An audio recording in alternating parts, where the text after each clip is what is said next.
une femme qui parle d'argent, c'est quand même moche, enfin considéré comme moche ou vulgaire. De toute façon, l'argent dans le couple, c'est quand même un sujet hyper important.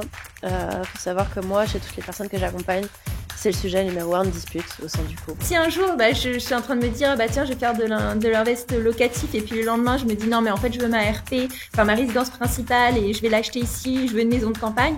En fait, globalement, c'est ultra frustrant comme situation. Alors comment te dire que quelle que soit la décision que tu prends, tu pourras pas faire pire que celle-là, tu vois, parce que là, on est vraiment sur une période où il faut pas avoir trop de cash en ce moment, et l'investissement ça devient important.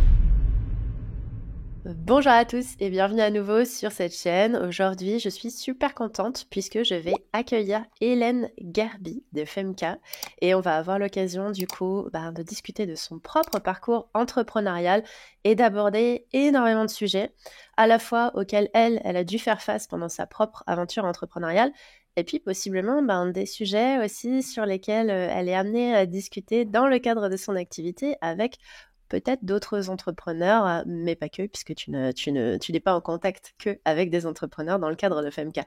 Hélène, du coup, bienvenue. Je suis super contente de te recevoir aujourd'hui. On va parler de sujets qui sont hyper importants et que tu couvres avec Femka, je trouve, d'une manière assez remarquable. Est-ce que tu peux, en quelques mots, commencer par te présenter, nous expliquer un petit peu ton parcours? Bonjour Floriane, ravie d'être ici. Alors pour me présenter, donc moi je suis entrepreneur, tu l'as dit, également autrice, je pense qu'on en reparlera, d'un livre de développement personnel financier. Et mon parcours, moi, à l'origine, j'ai une formation donc en sciences sociales et puis ensuite j'ai travaillé dans des grands groupes pendant 6 ans. Donc un focus très très salarié finalement avant de décider d'entreprendre il y a maintenant un peu plus de 3 ans.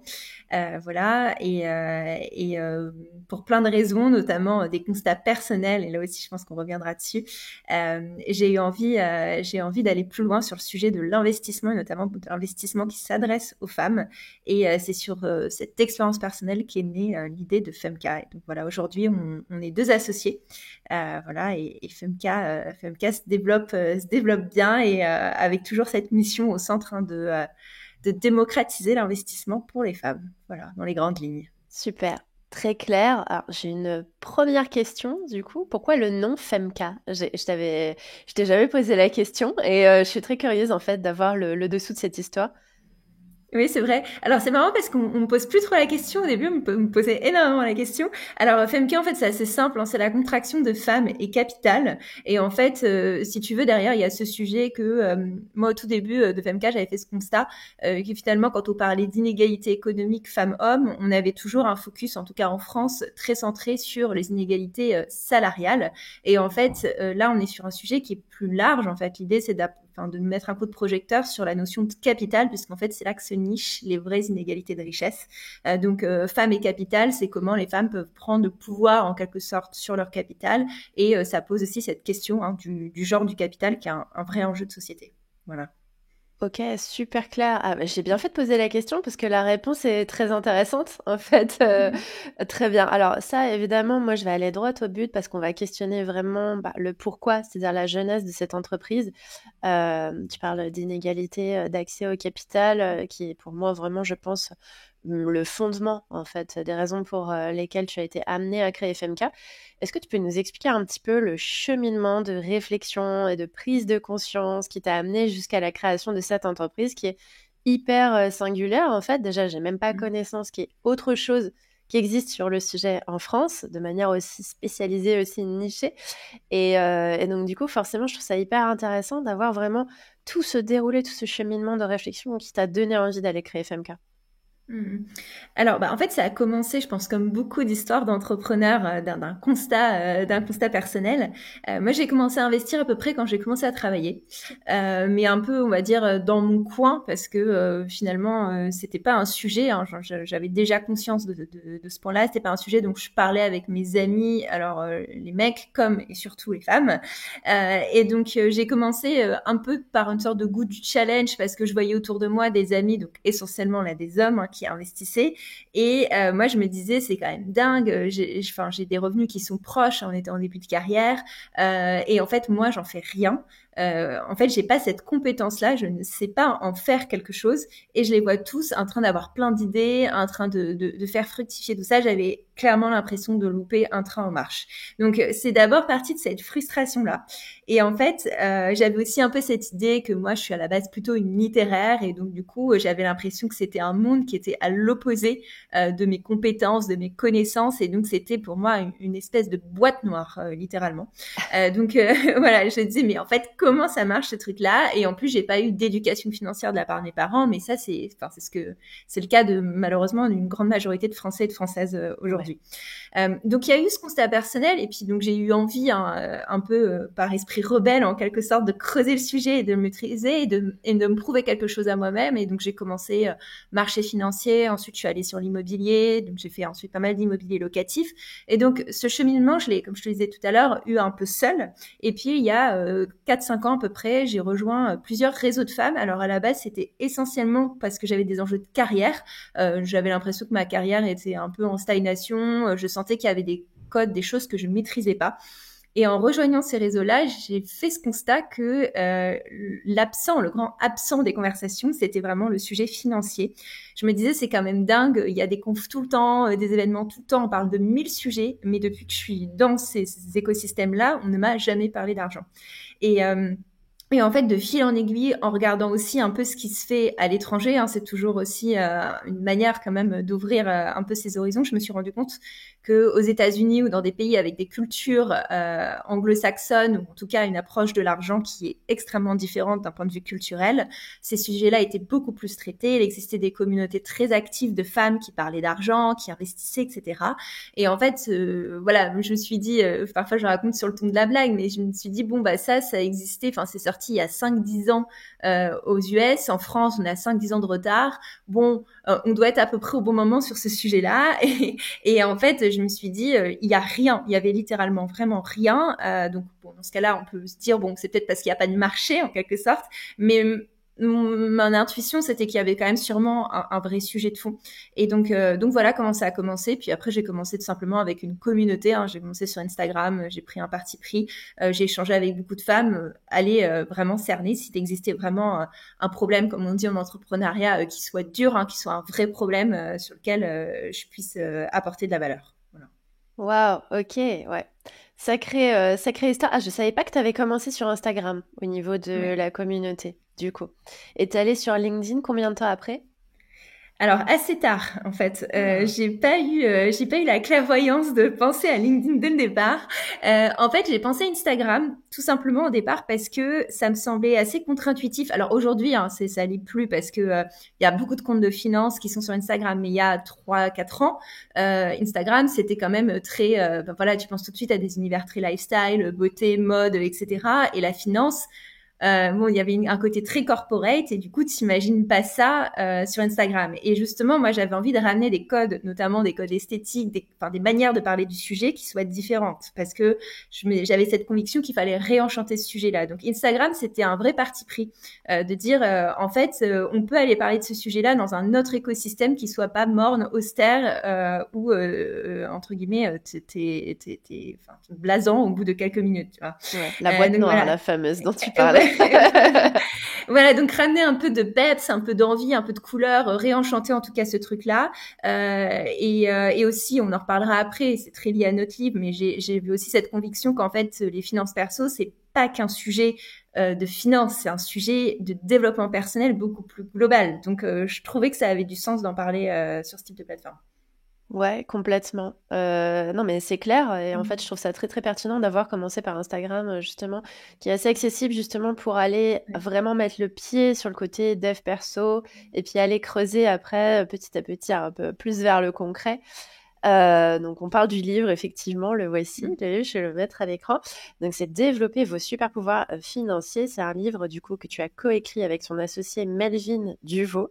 Et littéralement, on vient de me l'offrir. Enfin, c'est-à-dire que je l'ai reçu en cadeau. C'est Sandrine Ricci, on lui fait un gros bisou, qui me l'a Ah. offert. Et je suis allée le chercher. Je me suis dit, non, mais alors, c'est incroyable, c'est super. Je vais pouvoir le montrer pendant notre interview. C'était pas du tout prévu. Quand est-ce que vous avez fini de l'écrire, ce livre-là? Alors, ce livre, on l'a écrit en 2 mois et demi. Donc, Waouh, non, ouais, incroyable. on est sur un challenge. Ah ouais, Ouais, on l'a fini en fin octobre l'an dernier. Bah, à peu près un an, ok. en octobre l'an dernier.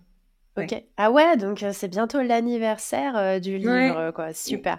Donc un Ouais. livre écrit en 2 mois et demi et vous étiez complètement full focus, j'imagine, sur la rédaction au moment où vous l'avez écrit, ou vous avez réussi à maintenir tous les autres projets dont on va parler aussi après. Et bah, c'était un peu le sujet, c'est-à-dire qu'on avait quand même la boîte à côté, hein, donc Bah en ouais. fait, en soi, qu'on le veuille ou non, on pouvait pas être full focus. Enfin, il fallait, enfin voilà, on avait stagiaire à payer, enfin voilà, une réalité quand même, voilà, un chiffre d'affaires à faire. Donc non, ça a été une période honnêtement un peu complexe.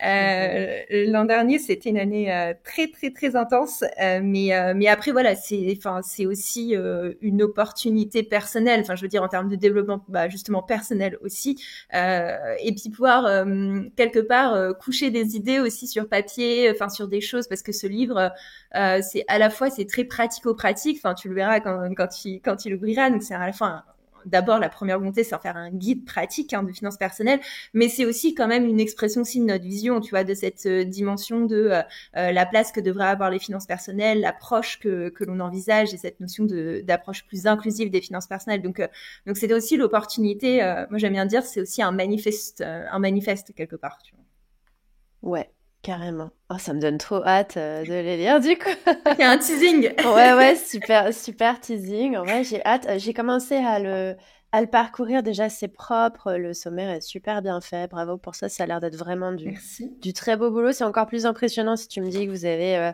poncé le truc en 2 mois et demi en continuant à être sur vos autres projets. Chapeau, pas mal.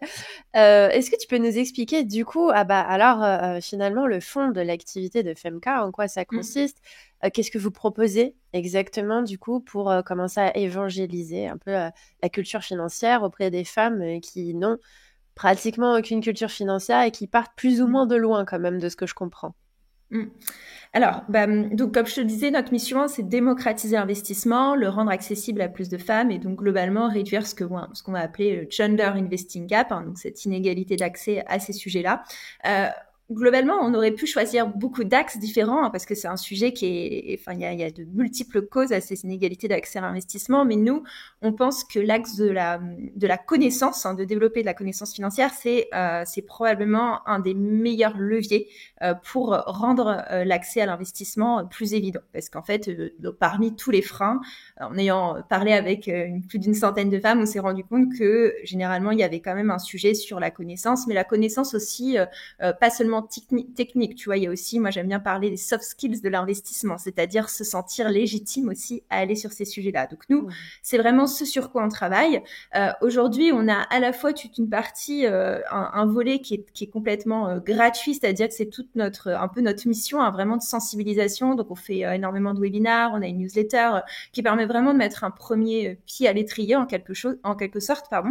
Et puis on a tout un volet qui est le cœur de notre offre, là où on est sur de l'accompagnement, où on va vraiment faire en sorte de travailler sur le passage à l'action. Donc on a des programmes d'accompagnement qui sont thématiques en fonction de ta problématique. Typiquement, tu as une problématique, tu veux investir dans l'immobilier locatif, tu veux commencer à investir. Voilà, on va travailler ensemble et l'idée c'est que ça va de 3 à 5 semaines en moyenne, avec vraiment des blocs théoriques, mais aussi on travaille beaucoup en session collective sur tu vois, des exercices très pratiques, etc. Et pour que dans une fenêtre de temps qui est quand même restreinte, tu puisses vraiment enclencher du changement, parce que à la fin, c'est ça notre objectif. Hein.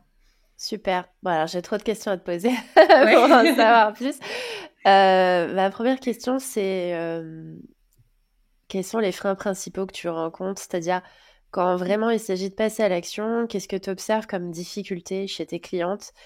Si tu veux vraiment, qu'est-ce qui coince en fait entre le OK, je commence à avoir les premières infos et Ouais. aïe, j'arrive pas à y aller parce que moi j'ai déjà des trucs qui me viennent à l'esprit vu que j'accompagne sur la relation à l'argent, mais je Ouais. suis super curieuse de voir ce que vous avez qui remonte vraiment de manière hyper concrète chez FMK. Alors, il y a la peur du risque. Enfin, ça Ouais. c'est évident, même si je pense que c'est quelque chose sur lequel on quand même, enfin, ça a quand même tendance à beaucoup s'atténuer parce qu'on constate qu'il y a quand même un avant et un après formation. Mais la peur du risque, c'est quand même un truc. En fait, c'est tellement construit et tu vois aussi dans le discours médiatique où moi je dis souvent on associe la bourse, on a l'impression qu'on est en train d'aller au casino. Donc forcément, enfin, ce type de discours ambiant, ça aide pas à te sentir sereine. Donc il y a énormément de choses à déconstruire, vraiment comprendre de quoi on se parle quand on parle de risque. Mais tout ça, ça vient, plus tu as des connaissances financières, moins, en fait, finalement, plus tu comprends comment investir et moins, finalement, tu as peur. Donc ça, c'est évident, c'est directement lié. Donc Mhm. ça, la peur du risque, c'est un premier élément. Après, il y a toujours quelque chose qui est un peu de l'ordre enfin, qui est vraiment toujours un peu en sous-jacent, c'est le sentiment d'illégitimité. Tu vois, j'ai beaucoup de fans qui me disent, enfin, tu vois, j'ai encore fait j'ai un appel découverte la semaine dernière. Bon, bah, elle peut mettre 500 euros, épargner 500 euros par mois. Elle me dit, oui, je me rends pas compte si je suis ridicule avec ce montant ou pas. Enfin, ou des personnes qui ont rempli leur livret A, leur LDD, qui me disent, je pense que j'ai toujours pas assez pour investir. Donc, ça, c'est vraiment quelque chose qui, même si bien sûr, hein, tu vois, là aussi l'accompagnement, ça aide beaucoup, mais le sentiment d'illégitimité à se dire qu'en fait, parce qu'il y a une telle image de l'investissement qui est construite autour, enfin, la fameuse question des rôles modèles, tu vois, on a l'impression que l'investisseur, hein, je dis bien l'investisseur, c'est vraiment l'homme blanc de 50 ans qui costume cravate, tu vois, enfin, je schématise à Ouais, fond, ouais. mais dans l'idée, tu vois, et donc du coup, c'est la capacité à te projeter toi aussi en tant que potentielle investisseuse, et rien que le mot, je pense qu'il fait peur à beaucoup en fait. Ouais, non, mais carrément. Bon, ça, je suis bien d'accord. Ça revient assez souvent. Et moi, j'en ai pas mal, si tu veux, en coaching Money Profil, où vraiment on analyse la relation à l'argent, qui me disent, enfin, j'en ai vraiment plusieurs, quoi, qui ont Ouais. 40 000, 50 000 balles, qui dorment sur un compte et qui sont bloqués, qui n'arrivent pas, mais qui me disent, en plus, horrible, quoi, genre depuis 3 ans. Enfin, les gens me disent ça, donc vraiment un contexte Mm. hyper inflationniste. Et tu sais, je dis, bon, alors comment te dire que quelle que soit la décision que tu prends, tu pourras pas faire pire que celle-là, tu vois, parce que là, on est vraiment sur une période où il faut pas avoir trop de cash en ce moment et l'investissement devient, enfin, ça devient important, vraiment, d'aller s'éduquer à Ouais. l'investissement, d'aller questionner ça. Tout à fait, ouais. Complètement, complètement. Mais ce type de scénario, moi, alors, j'entends vraiment, même avec des montants parfois qui sont encore fois 2 fois 3 Ah ouais, ouais, c'est ce que carrément. tu évoques. Et en fait, ces personnes-là, du coup, elles se retrouvent dans une situation qui est ultra inconfortable parce que elles le savent en plus. Hein. Enfin, je veux dire, Ouais, elles ouais. savent qu'il faut changer. Mais en fait, et parfois, paradoxalement, plus la somme est importante, plus la peur de perdre est aussi importante. Mm. Ou alors l'effort mis derrière pour avoir ce type de somme. Et donc, du coup, c'est une situation très dur à gérer, ouais. Ouais, tout à fait. C'est top que tu accompagnes vraiment de manière concrète, du coup, vers la mise en action pour ces choses-là, parce que c'est pas facile, effectivement, d'aller passer ce cap, effectivement, quand la somme est vraiment importante, ouais, ça crée pas mal de blocages à ce niveau-là. Alors, j'avais une question, du coup, qui découle de ma précédente. Est-ce que tu observes une différence de comportement, justement, par rapport à l'investissement, entre tes profils de femmes entrepreneurs et tes profils de femmes salariées? Si tu en observes, ou si d'ailleurs tu fais le distinguo quand tu les as chez toi. Alors, dans le type d'investissement, je sais pas. En revanche, ce que j'observe, c'est que nous, aujourd'hui, on a presque 70% de nos clientes qui sont des entrepreneurs ou des indépendantes. Donc, en Hmm. fait, c'est plutôt à l'entrée. En fait, mon constat, c'est surtout que aujourd'hui, les entrepreneurs, les indépendantes ont un niveau de prise de conscience, de conscientisation de l'importance de prendre en main ses finances personnelles qui est plus élevé que les salariés. Ouais. Et voilà. Alors après, je sais pas si c'est la bonne conclusion. Est-ce que c'est au niveau de la prise de conscience ou c'est plutôt au niveau du passage de l'action qui a un différentiel? Mais parce qu'elles se sentent moins en sécurité, etc. Et généralement, le driver numéro un, elles me parlent beaucoup de leur retraite. Et en plus, c'est vrai qu'on a eu ce contexte de réforme, enfin ce contexte en France qui fait macro, qui fait que du coup, le sujet des retraites est venu dans la conversation et préoccupe beaucoup de personnes. Et donc nous, c'est une clé d'entrée très importante de femmes qui me disent voilà, moi je suis indépendante, je sais, j'ai conscience que ma retraite, elle n'est pas du tout garantie, faut que je la prévoie. Et donc du coup, elles sont beaucoup plus dans l'action en fait. Et ça c'est évident. Et la deuxième moi, analyse que j'avais faite de ça, c'est aussi finalement ces profils-là, ces femmes-là, généralement, elles ont déjà le nez dans leur compte pour leur boîte. Et donc, en fait, il y a un continuum qui se crée assez naturellement entre gérer son argent pro, et donc du coup, les questions viennent beaucoup plus facilement, naturellement, vers la gestion de ses finances perso. Mais je sais pas, toi, qu'est-ce que tu as observé? Parce que pour le coup, ça va être intéressant de croiser les analyses. Franchement, trop intéressant que tu me donnes le chiffre sur les 70% d'entrepreneurs qui viennent chez vous. Je pense qu'effectivement, alors la prise de conscience, ça c'est certain. Et d'ailleurs, point d'entrée sur le questionnement sur la retraite, ça m'étonne pas une seconde, parce que c'est pertinent, purement et simplement. Enfin, effectivement, quand tu entreprends, que tu es à ton compte, tu as beaucoup plus besoin de te baquer, tu as beaucoup plus besoin d'aller réfléchir à tout ça. Et tu es aussi plus responsabilisé d'une manière générale dans ton rapport à l'argent. Donc, le réflexe, en fait, me paraît assez logique. Enfin, c'est-à-dire ce continuum-là me paraît assez logique. Il y a aussi une réflexion que je m'étais faite, c'est que mine de rien, dans la relation à l'argent, l'entrepreneur, homme ou femme d'ailleurs, par rapport au profil salarié homme ou femme, a tendance à être plus aventureux, un peu plus conquérant. Et donc, on décide aussi d'aller apprendre régulièrement des compétences qu'on n'a pas. On accepte aussi ces moments de vulnérabilité où on est vraiment face à notre propre incompétence et on se dit, waouh, allez, il y a du boulot, mais on y va, tu vois.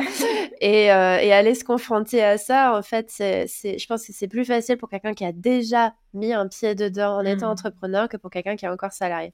Cela étant, vraiment, j'encourage à toutes les salariés qui nous écoutent à se pencher très sérieusement sur la question, parce que investir, ça se fait pas que quand on est à son compte. Prévoir sa retraite aussi, on arrive à une génération de salariés, on n'en sait rien en fait de ce qui va se passer. Et je pense qu'en fait, tout le monde a intérêt à se pencher très sérieusement sur la question, à la fois pour la retraite et puis juste voilà pour assurer certaines choses. Il y a plein de trucs auxquels on pense pas.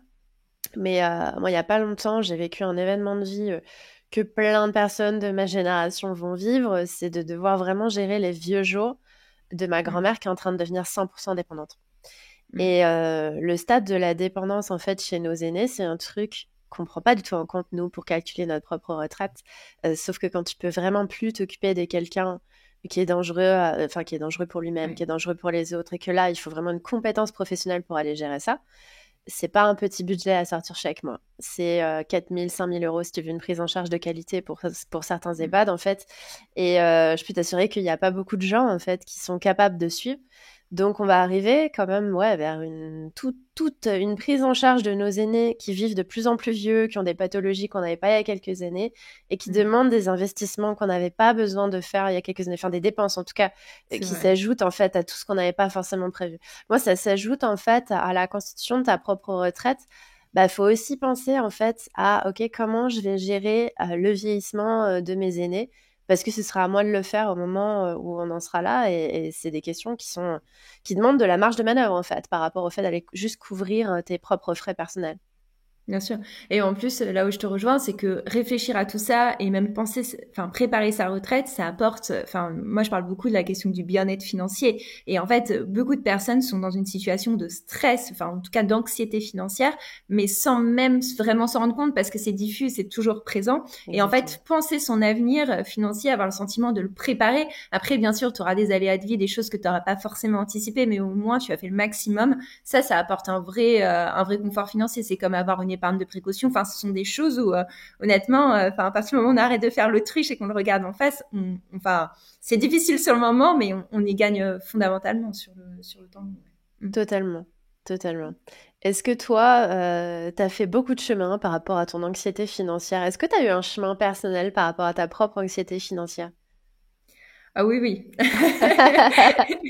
Franchement, je pense que déjà lancer sa boîte, c'est forcément un travail aussi sur moi, je pense que j'aurais pas pu entreprendre si j'avais pas questionné un minimum la question de ma relation à l'argent. Parce que, en fait, je me suis rendu compte que quand j'étais salariée, j'avais un rapport à l'argent qui était assez...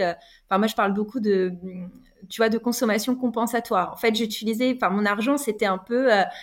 j'ai, entre guillemets, souffert dans ma semaine parce que mon job est pas ultra épanouissant ou parce que j'en avais marre à ce moment-là. Et donc, du coup, le week-end, j'allais être dans un truc où j'allais compenser en me faisant plaisir via mes dépenses. Et donc... Donc mon niveau d'épargne, il n'était pas du tout assez suffisant. Donc en fait, c'était une sorte de cercle vicieux un peu terrible. Et en fait, avant de devenir entrepreneur, j'ai quand même travaillé beaucoup sur cet aspect-là. Et donc j'ai presque réussi à réduire complètement parce que je suis beaucoup plus épanouie professionnellement aussi, mais il n'y a pas que ça comme vecteur, et donc du coup cette cette consommation compensatoire, je l'ai beaucoup moins. Et j'ai aussi travaillé sur le fait d'avoir un temps où j'ai eu une baisse de mon pouvoir d'achat qui était quand même évident parce que je travaillais dans un grand groupe, j'avais beaucoup d'avantages financiers et que je me suis pas payée du jour au lendemain, ou en tout cas pas au niveau auquel je me rémunérais jusque-là. Donc où j'étais rémunérée jusque-là. Donc en fait, je pense que c'est essentiel de travailler sur ça parce que sinon l'entrepreneuriat, en tout cas dans les premiers mois, voire premières années, c'est beaucoup trop de frustration et de concession. Enfin, j'en suis convaincue. Et aujourd'hui, tu vois, j'ai un rapport à ça qui est beaucoup plus serein aussi, et je pense que c'est très important parce qu'en fait, quand tu es entrepreneur, tu bouleverses totalement. Ton rapport à l'argent est totalement bouleversé. Ouais. Ouais, totalement. C'est intéressant, enfin, tu sais, le type de dépenses compensatoires dont tu parles, parce que j'ai eu une coachée il y a pas longtemps qui est encore un peu dans ce schéma-là. Même parce que c'est pareil, quand tu entreprends et que tu as eu une semaine compliquée avec des gros coups de stress et tout, moi j'appelle ça la dépense doudou. Tu sais, la Ouais. dépense qui est là pour te réconforter un peu. Enfin, c'est ton doudou. Peu importe ce que tu achètes, que tu ailles boire des coups, que tu t'offres un resto, tu vas faire du shopping. Ça vient réguler un peu, tu vois, quelque chose. Complètement. Mais ça part vite. Enfin, c'est un régulateur super temporaire, et plus vite on l'identifie, plus on va chercher d'autres régulateurs un peu plus sains, et plus on va quand même réussir à apaiser le niveau d'anxiété par rapport à ça, c'est clair. Complètement. Ouais. Gros chemin, du coup, quand même parcouru par rapport à FMK. C'est quoi vos prochains projets pour la boîte? Alors, prochain projet. Donc là, sur la fin d'année, alors on n'a pas de nouveau programme. Là, on se concentre. On a 3 programmes. Donc là, on est vraiment focus sur ces programmes-là. En revanche, on anime notre communauté on va proposer un challenge immobilier dans quelques semaines. Donc Oh, voilà. Ça, je pense que ça va. Enfin, on en avait fait un en juin sur le budget et ça avait hyper bien pris parce que il y a ce côté vraiment profiter de la communauté. En fait, on s'est vraiment rendu compte que ce que cherchent beaucoup de femmes, c'est déjà pouvoir échanger sur leurs projets. En fait, il y a encore un tel tabou où tu peux très peu en parler finalement avec tes amis, dans ta famille, etc., que rien qu'avoir des cercles de discussion sur les sujets d'investissement au sens large, ça marche énormément, ça apporte déjà beaucoup de valeur. Donc ça, c'est un peu à court terme. Et donc challenge, et puis des événements physiques, ça fait partie aussi de notre objectif parce que depuis le début, on est un 100% digital, donc ça a plein de vertus, hein, parce que du coup, on a on a beaucoup de clientes expatriées, on a des personnes un peu partout, et surtout, dans la mission, tu vois, on veut démocratiser l'investissement. On peut pas démocratiser l'investissement que pour des Parisiennes, sinon c'est quand même un peu limite. ouais. Démocratisation. Mais le revers, c'est que le digital a aussi certaines limites, et nous, sur notre sujet, on observe que les événements physiques, il y a une vraie attente. Donc là, on va organiser en octobre une première masterclass en comité réduit en physique, et même nous, en termes de niveau d'énergie, tu vois, moi, je me rends compte que quand on organise ce type d'événement, ça me reconnecte à ma mission, tu vois, parce qu'il y a quelque chose qui est un peu transcendant dans le côté, tu parles vraiment aux personnes, Ouais. et c'est hyper important. Voilà, ça c'est vraiment sur la fin d'année, l'événementiel, le challenge, le fait d'animer notre communauté et d'apporter de la valeur. Et voilà, pour l'instant, c'est un peu ça nos grands sujets. Super. Est-ce que on peut en savoir plus sur le challenge immobilier? Parce que ça m'intéresse aussi. Ça va prendre quelle forme? Tu vas pas pousser les gens à acheter leur premier bien en 2 mois? Non, non, non. Alors non, justement, tu vois, c'est un peu ça la subtilité, c'est que bien sûr, tu vois, on a fait un challenge budget, et autant sur un challenge budget, Ouais. en une semaine, tu peux pousser les gens à se poser sur une méthode, etc. Là, c'est plutôt, si tu veux, l'idée, c'est plutôt d'accompagner sur ta réflexion sur ton projet, parce qu'en fait, notre constat, c'est qu'on a énormément de femmes dans notre communauté qui aimeraient, faire de l'immobilier, mais sont un peu perdues entre toutes les différentes options de projet, qui un jour pense à un truc, le lendemain pense à un autre, et finalement cette multiplicité des options fait que elles sont dans un immobilisme, elles avancent pas sur leur projet. Donc là, ouais, c'est plus ça me dit un truc. Clairement, je comprends ce que tu veux dire. Voilà. Donc voilà, si un jour je suis en train de me dire tiens, je vais faire de l'invest locatif, et puis le lendemain je me dis non mais en fait je veux ma RP, enfin ma résidence principale, et je vais l'acheter ici, je veux une maison de campagne. En fait globalement c'est ultra frustrant comme situation. Donc là l'idée c'est plutôt accompagner, enfin vraiment amener à poser son projet, vraiment le questionner, mais avec des questions de fond, parce que moi je dis toujours un projet immobilier c'est un projet de vie, donc c'est pas quelque chose qui se décide sur un coin de table. Enfin c'est pas du tout le même engagement que d'autres types d'investissements, bien sûr. Donc c'est vraiment comment tu te poses les bonnes questions sur ton projet immobilier, et puis ensuite c'est voir les bases à connaître, parce que nous on a des questions qui reviennent tout le temps sur le type de financement, et puis bien sûr se parler du contexte actuel, parce que le contexte actuel effraie beaucoup de personnes. Donc comment tu peux voir des opportunités et aussi dans ce type de contexte, et surtout répondre à la question toi quand est-ce que potentiellement tu peux te lancer au vu de ton projet et aussi de ce contexte-là, quoi. Non, mais carrément. Voilà. Et en fait, ce dont tu parlais tout à l'heure, c'est tellement important, c'est-à-dire de pouvoir échanger en fait de ces projets avec d'autres personnes, poser des questions. Parce qu'en fait, il y a pléthore d'informations un peu partout dispatchées, mais c'est ultra difficile d'avoir un accès lisible et compréhensible à l'information qu'on veut quand on est vraiment dedans. Et c'est un peu comme l'entrepreneuriat, hein, d'ailleurs. C'est pour ça qu'il y a beaucoup de communautés d'entrepreneurs. Tu vas sur n'importe quel réseau, sur YouTube, sur Google, sur Insta, t'es inondé de contenu sur l'entrepreneuriat. Plus il y a de contenu, plus les gens sont paumés. Parce que y a pas la réponse à leurs questions, pour leur situation, qu'il y a trop d'infos, qu'au final, ils écoutent un peu tous les conseils qu'ils entendent, et que ça finit par être juste un espèce de spaghetti ball qui n'a plus aucun sens. Alors que là, t'es dans ta situation. Tu vois, le fait de pouvoir poser des questions, je sais pas, demander l'avis sur un bien, avoir un retour concret. Enfin, c'est ça, en fait, dont les gens ont besoin, quoi. Vraiment, le suivi individualisé, personnalisé, et le fait de pouvoir parler avec des gens qui sont dedans et qui vont pas faire de la rétention d'infos aussi. Complètement. Parce Non, mais que, c'est sûr. C'est sûr, mais tu vois, nous, typiquement sur notre métier, en fait, notre métier, c'est de la connaissance, hein, donc de l'éducation financière, c'est que de la connaissance. Donc tu pourrais te dire, tu vois, moi au début, c'est un peu ce qu'on me disait, ah oui, mais il y a plein de connaissances, et c'est vrai, fondamentalement, tu peux te former seul en l'éducation financière, tu as tous les contenus qu'il faut sur YouTube, etc. Mais là où on travaille, nous, à apporter de la valeur, c'est justement sur cette idée de structurer l'approche, de proposer un chemin, de proposer aussi une manière, une méthode pour faire les choses. Et donc et puis aussi faire gagner du temps dans tout ça. Et la communauté, c'est aussi une vraie valeur qu'on apporte, parce qu'en fait, nous, c'est ce qu'on voit beaucoup. Tu vois, toutes nos formations, on a des groupes WhatsApp. Et en fait, les groupes WhatsApp, ça échange toute la journée de 1000 questions, de points de vue. Et en fait, c'est ça qui est hyper riche. Ouais, carrément. Ça, j'en doute pas une seule seconde. Et tu vois, moi, je pense que, d'ailleurs, je vais me penser très, très, très sérieusement là sur ce que vous proposez. Il faut que je regarde absolument. Mais typiquement, ce dont tu parles pour le projet immobilier, ça me fait totalement écho. Les possibilités ouvertes. Moi, je viens d'avoir 30 ans. Je suis vraiment à l'âge où je pense très sérieusement à mon projet immobilier.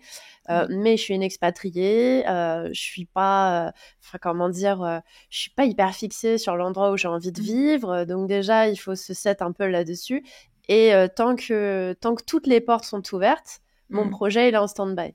Sauf que bon, moi, ça fait 3 ans que je me dis qu'il serait temps que je me penche sur mon projet et que je me laisse toutes les portes ouvertes.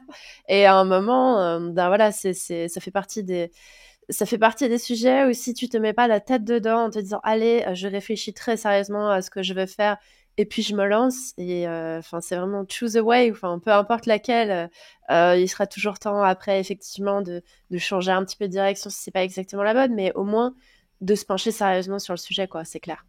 Ah bah complètement, surtout que en investissement, plus que dans n'importe quel autre domaine, la procrastination est ton pire ennemi. Parce qu'en fait, tu vois, moi j'ai beaucoup d'amis qui me parlent de leur projet IMO depuis 3 ans.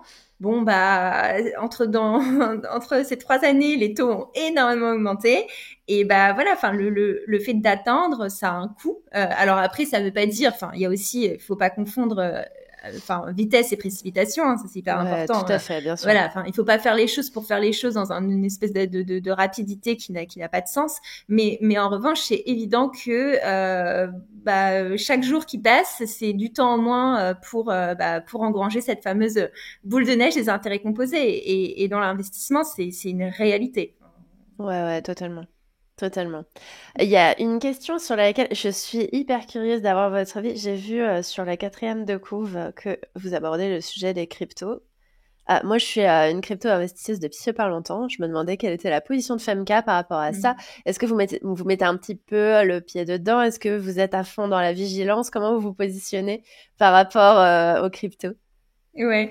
Alors, on nous pose souvent la question, parce qu'en fait, c'est marrant, dans l'investissement, tu as vraiment l'impression qu'il y a deux univers. Tu as l'investissement un peu classique, tradit à la papa, qui fait pas rêver grand monde. Et puis, tu as l'investissement un peu sexy, genre dans l'art, dans les startups, dans les cryptos.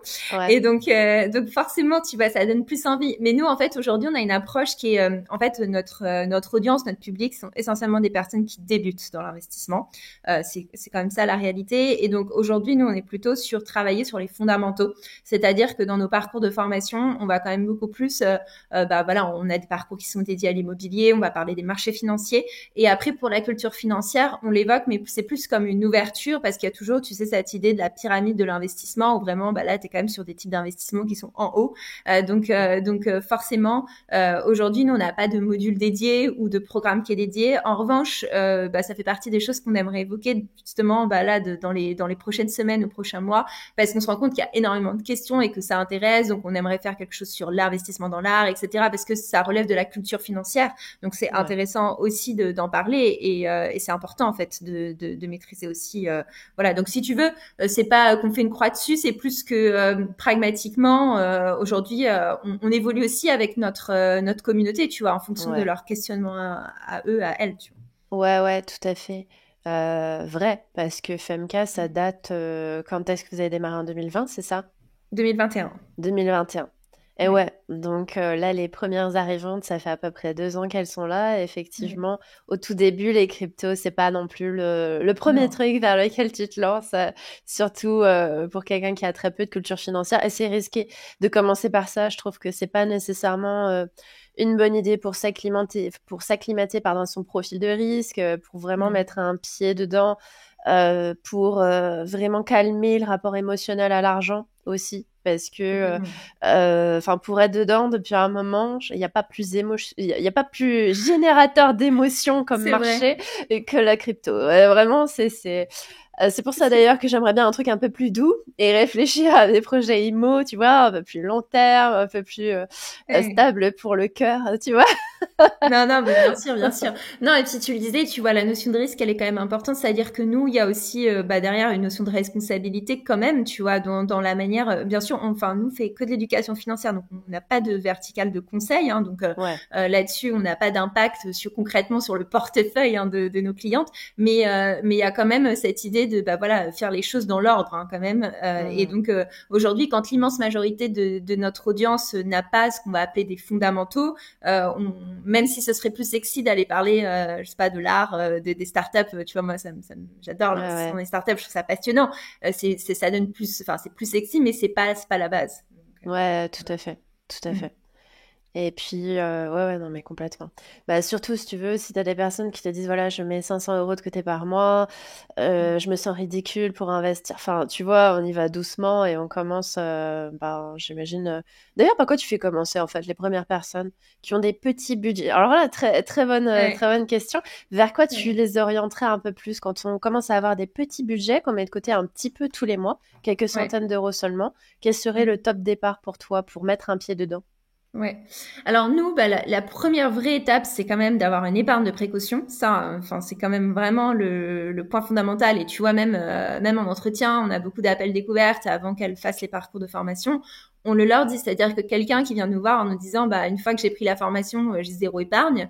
bah globalement, on n'incite pas du tout la personne à s'inscrire. Donc il y a vraiment une notion de responsabilité derrière, tu vois, qui est importante. Ok. Même si bien sûr tu peux aussi te former et investir un peu plus tard. Mais disons que ça c'est quand même te sécuriser financièrement. Ensuite, nous, ce sur quoi on travaille beaucoup en formation, c'est justement le fameux truc réfléchir aussi avant de te lancer. Donc te poser la question de bah qu'est-ce que tu as envie de financer comme projet de vie. On en parle beaucoup dans le livre, mais tu vois c'est l'approche goal-based investing parce qu'en fait se lancer pour se lancer dans l'absolu, mais si tu sais pas bien ce que tu as envie de financer, il y a de fortes chances que tu te motives 3 mois et au bout du quatrième, bah, en fait, tes 200, 300 euros par mois, bah, tu vas les récupérer pour faire d'autres choses. Ouais. Donc ça, c'est hyper important d'avoir une vision quand même assez claire. Et après, si tu es sur des montants 100, 200, 300, enfin voilà, c'est des sommes où tu peux totalement investir et notamment bah, justement tous les mois. C'est ça qui est intéressant, c'est ce qu'on appelle l'approche DCA, donc c'est de l'investissement progressif et c'est plutôt Ok. ce qui est recommandé. Hein.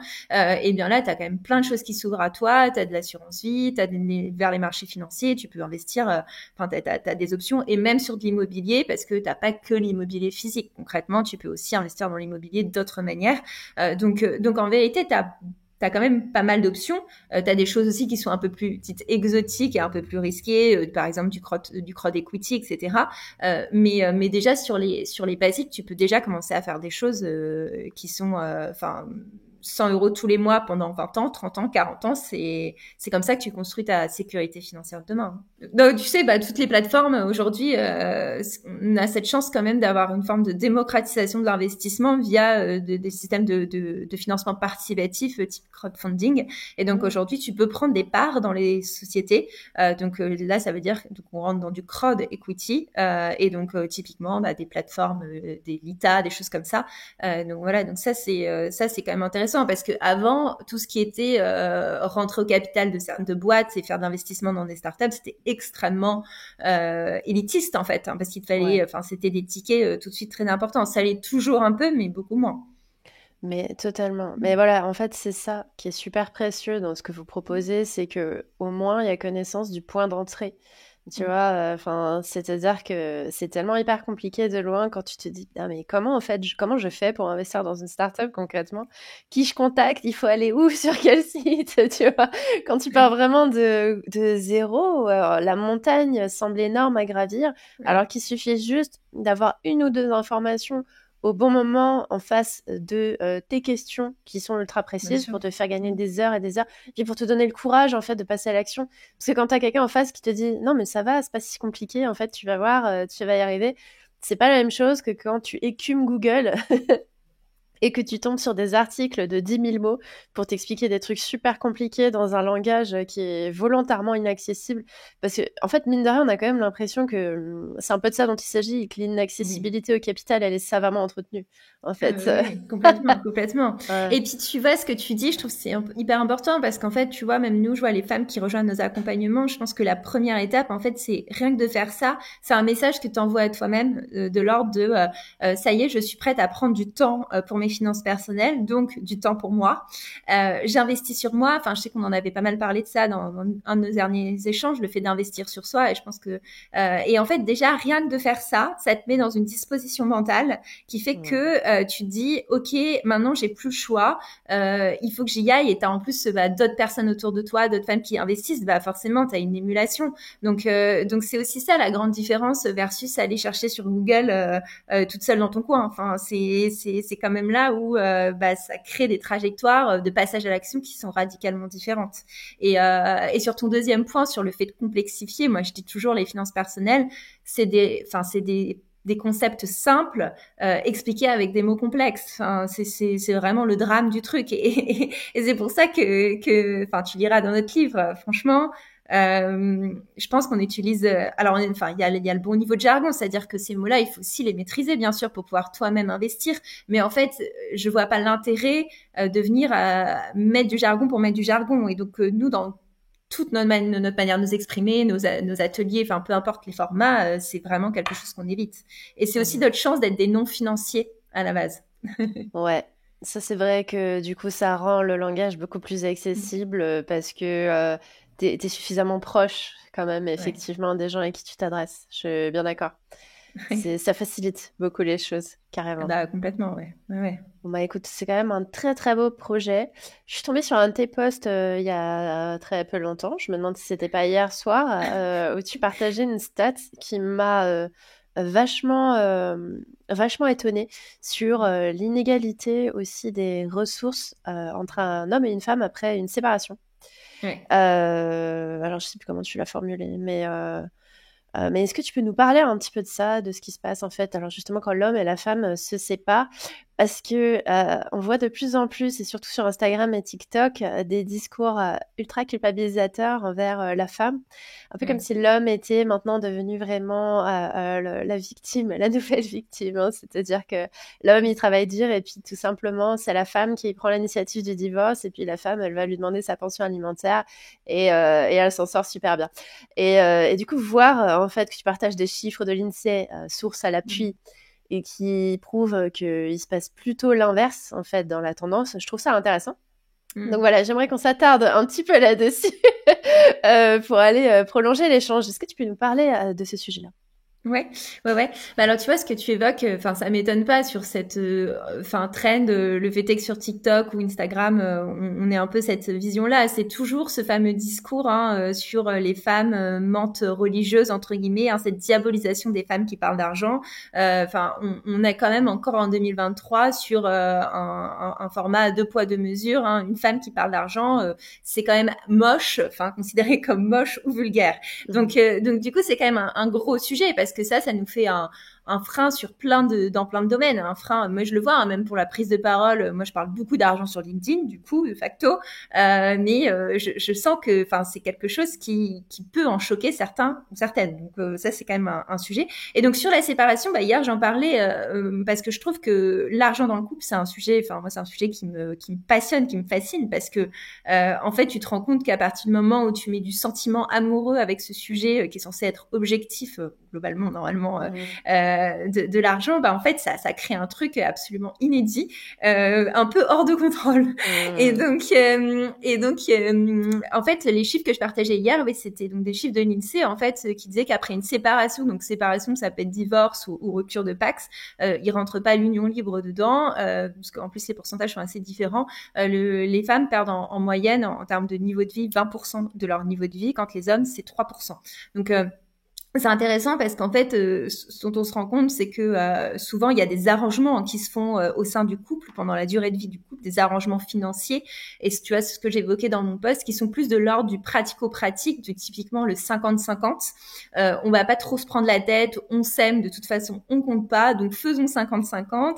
Et puis, il y a derrière une sorte de revendication parfois de certaines femmes de dire je contribue autant alors que généralement le niveau de revenu est pas le même. Et donc en fait, ce qui se passe, c'est que, et moi je le vois même dans des cercles hein, d'amis, c'est que finalement, à la fin, tu as quand même un sujet, c'est-à-dire que si tu mets la même somme dans le pot commun, mais qu'en fait, tu n'as pas les mêmes revenus, forcément, tu en as un des deux, celui qui gagne le plus, qui a beaucoup plus de capacité d'épargne et d'investissement. Carrément. Voilà. Et donc Mhm. en fait, ça, encore une fois, je suis je tourne en boucle sur mes intérêts composés, mais c'est quand même ça l'idée, c'est-à-dire qu'encore une fois, ce différentiel de capacité d'épargne d'investissement, tu tires le trait sur des années. En fait, ça crée des écarts de niveau de richesse qui sont conséquents. Et donc, au moment de la séparation, généralement, c'est aussi tout ça qui explose au visage. C'est-à-dire que tu te rends compte que tu as pris des trajectoires qui sont, à un moment donné, irréconciliables. Sans parler de toute la dimension, voilà, charge familiale et autres qui pèsent plus sur les femmes après la séparation. Ouais, Mais ouais. très intéressant. Effectivement, ce 50-50, il revient beaucoup. Ouais. C'est un peu le piège du féminisme, quoi. C'est-à-dire que C'est vrai. on veut contribuer à hauteur égale, mais on gagne pas encore autant que Non. les hommes, hein, la plupart du temps. Donc c'est égalitaire, mais pas équitable.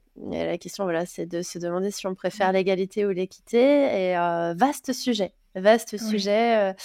De toute façon, l'argent dans le couple, enfin, c'est quand même un sujet hyper important. Faut savoir que moi, chez toutes les personnes que j'accompagne, c'est le sujet numéro un de dispute au sein du couple, hein. Ouais. Voilà, Mm. j'accompagne que des entrepreneurs, donc c'est des personnes, il y a une anxiété financière à certains moments. Mm. C'est le sujet qui revient beaucoup sur la table, et honnêtement, souvent, quand il n'y a pas de problème d'argent, il n'y a pas tant que ça de dispute. Pour les couples, en tout cas, enfin vraiment, hein, ça revient très souvent. Et moi-même, en fait, je me dispute très très peu dans mon couple. Les rares disputes historiques qu'on ait eues, c'était ah putain, t'as déconné, tu vois. C'était vraiment, mais qu'est-ce que tu fais avec notre argent? T'investis n'importe comment? Qu'est-ce que tu fais? T'étais censé mettre de côté, il y a plus d'argent. Enfin, en fait, c'est des vrais sujets qui sont Ouais. hyper importants parce que ça recoupe des sujets de fiabilité, de sécurité, et que si tu vois qu'il y en a un des deux qui ouvre aussi une brèche de sécurité, bah, il peut y avoir des pertes de confiance qui sont générées. Aussi, tu vois aussi qu'il y a une injustice dans le couple, ça peut être mal vécu. Donc, Ouais. en fait, ouais, régler ces problèmes de rapport à l'argent, ça aide aussi à des stades qu'on n'imagine pas, ouais. Ah mais complètement, mais je rigole parce que ça me fait, enfin tu vois, moi dans mon couple c'est un peu la même chose. C'est-à-dire, on a une, pour le coup, on parle d'argent mais extrêmement librement. Et en fait, nous ça a toujours été un peu notre logiciel et on s'en rendait pas trop compte. C'est-à-dire qu'on est capable de se dire, enfin régulièrement, bah tu vois, on a une variation de nos revenus l'un ou l'autre, et ben on se repose entre guillemets autour de la table pour se dire, bah en fait, du coup est-ce qu'on change les choses dans notre répartition. Et en fait, on se pose régulièrement la question de se dire, mais est-ce que là, tel qu'on fonctionne, ça te semble juste ou pas? Et on se dit en fait, enfin, c'est-à-dire Mm. que récemment, on a eu encore une conversation où on s'est dit, ah oui, mais toi, du coup, t'es entrepreneur, donc si ta boîte elle marche très bien, il se passe ça. Si à un moment ça se casse la figure, il se passe ça. Moi, je trouve ça juste ou je trouve ça pas juste. Et en fait, ça, je pense que c'est une force hein, de pouvoir parler de ça vraiment Ouais. parce que c'est comme tu dis, c'est aussi un ciment du couple, mais c'est aussi une question de valeur derrière. Hein. Enfin, Ouais. c'est beaucoup plus profond que ça. Et moi, je suis assez sidérée quand même du nombre de personnes qui n'en parlent pas, enfin, et qui n'osent pas en Ah ouais. parler.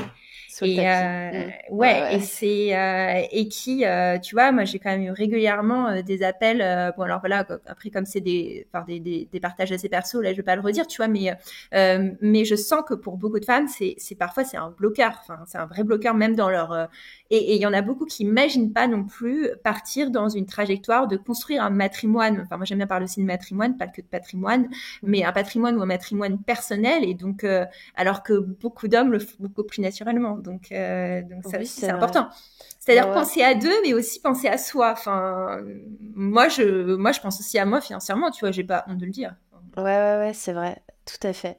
Tout à fait, exactement. Alors ça, c'est vraiment un axe de réflexion superbe. Je suis très contente qu'on l'aborde à ce niveau-là de la discussion parce que c'est là qu'on se rend compte qu'en fait, l'argent, enfin voilà, l'argent, c'est un catalyseur qui regroupe énormément de choses, mais on se rend bien compte qu'il n'est pas toujours question d'argent, même quand on parle d'argent. Typiquement, l'argent comme sujet dans le couple, voilà, c'est finalement, est-ce que je peux compter sur toi? Est-ce que je te fais confiance?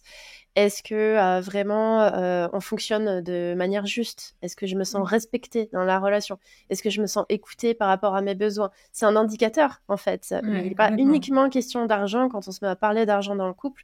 Et moi aussi typiquement, ou comme ça a été un sujet dans le passé, maintenant on a beaucoup évolué dans notre manière de fonctionner.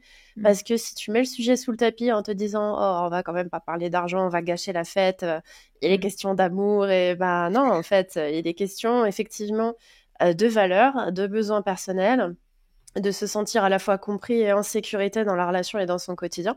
Et c'est un sujet ultra important à aborder dans la vie de tous les jours, à la fois pour construire à deux et effectivement pour se baquer un peu soi.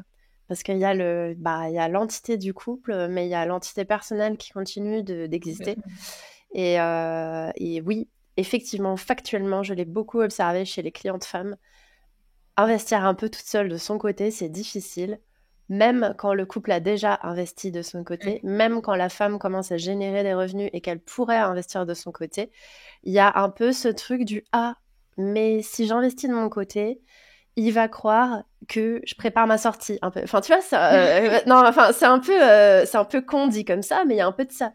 Ah ouais, elle se back quand même. Elle se sent pas suffisamment en Ouais. sécurité dans le couple. Chose qui ne se passe pas en face, tu vois. Mais c'est comme si un peu tu te disais, bon, finalement, tant qu'elle a pas son truc, y a une emprise en fait qui est pas la même. Et je suis gênée de Complètement. parler de ça parce que je suis pas du tout là pour jeter la pierre à quiconque. Hein. C'est des mécanismes qui sont très inconscients, y compris pour la femme, c'est très intériorisé ça. Mais voilà, donc les peurs que tu as, tu te dis, mais qu'est-ce qu'il va penser en fait si je commence à faire que des trucs de mon côté voilà, non, je prépare pas mon plan de sortie, pas forcément, mais je me sécurise. Et effectivement, je me sécurise. Et puis, enfin, voilà, je terminerai là-dessus. On va conclure en douceur. Partez du principe que si vous êtes sécurisé dans votre relation, indépendamment de l'entité du couple, votre partenaire, il saura que vous restez pour les bonnes raisons. C'est toujours plus agréable, en fait, d'être dans cette dynamique-là, parce que rester uniquement pour le contrat avec une personne qui apporte la sécurité, l'autre personne qui apporte autre chose, c'est compliqué. On a vu ce que ça donnait pendant beaucoup, beaucoup d'années. Certains sont persuadés que c'était une répartition des rôles qui correspondait parfaitement à la société. Je ne suis pas très convaincue, personnellement. C'est que mon avis personnel. Vous avez le vote sur la question. Voilà. Qu'est-ce que tu en penses?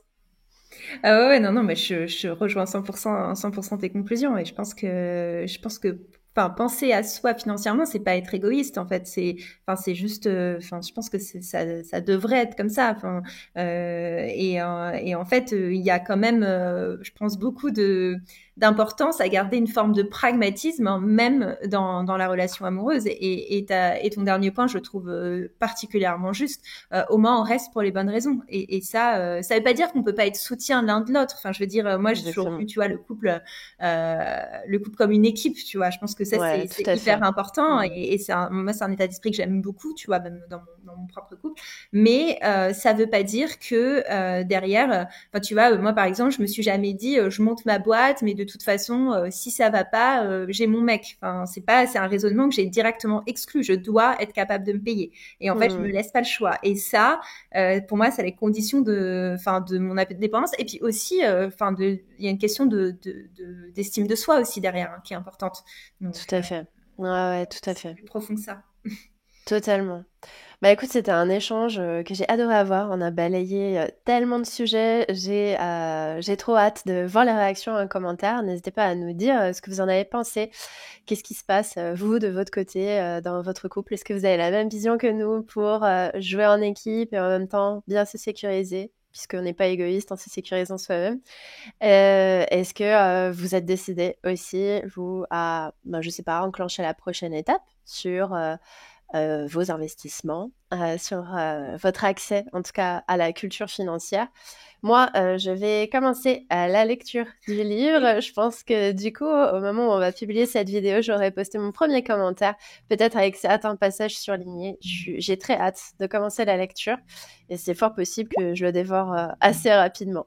Je te remercie d'être passée. Du coup, Hélène, est-ce que tu veux nous dire un Merci. dernier mot avant qu'on se quitte? Non, bah écoute, merci beaucoup Floriane, c'était passionnant. Je trouve que, enfin, c'est assez intéressant comment notre discours a évolué pour finir sur le sujet du couple. Ouais, carrément. Voilà, c'était pas prévu, mais on en parle justement dans le livre et je pense que enfin, dans une réflexion sur ses finances personnelles, en fait, c'est intéressant. Nos finances personnelles disent beaucoup sur nous et en fait, généralement, on se rend pas compte, mais tu vois, le couple, c'est un miroir aussi. Hein, on réalise comment Ouais. évolue sa relation à l'argent. Donc je trouvais l'évolution de notre discours assez. Enfin, on a suivi le flot du livre en quelque sorte. C'est intéressant. Ah, totalement. Bon, bah alors, tu vois, j'étais même pas au courant, mais ouais, je trouve ça intéressant de finir sur ce sujet-là, juste pour se rappeler, en fait, à quel point, parfois, très souvent, on part d'un sujet, on se rend compte que ça ricoche sur différentes sphères de vie. Et s'il y a bien un sujet qui ricoche sur beaucoup de sphères de vie, eh ben, c'est celui de l'argent. Non, c'est Oui. pas tabou. Ah, on a le droit d'en parler.